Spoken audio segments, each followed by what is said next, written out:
از تو سپاسگزارم ویروس کرونا. بله سپاسگزارم به خاطر آن که خانواده را برای بعضی ها معرفی کردی.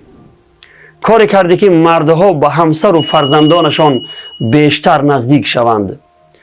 به ما نشان دادی که چقدر در حق نعمتهایی که الله به ما داده است خنک نظری و ناسپاسی کرده ایم. همان زمانی که در خانه ها محبوس شدیم این را درک کردیم. به ما نشان دادی که چقدر از شکرگزاری نعمتهای الله دور بوده ایم. از تو سپاسگزارم ویروس کرونا.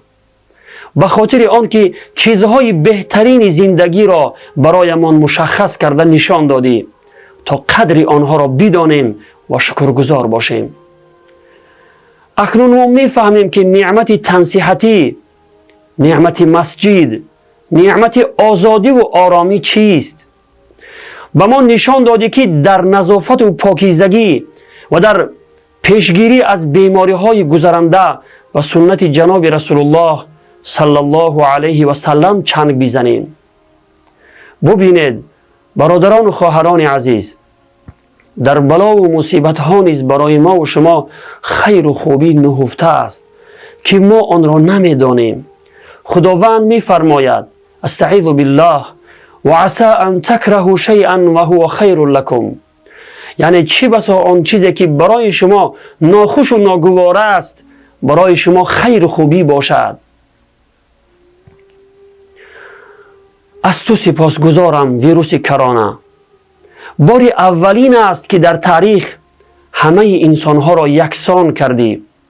بای و کمبغل، وزیر و فقیر همه را یک کردی.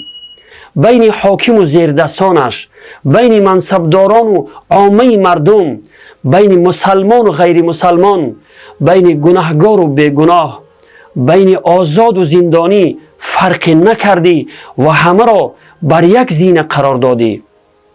از تو سپاسگزارم ویروس کرونا به خاطر درس هایی که به ما دادی و واقعا زیان دیده است کسی که از این درس ها چیز یاد نگیرد.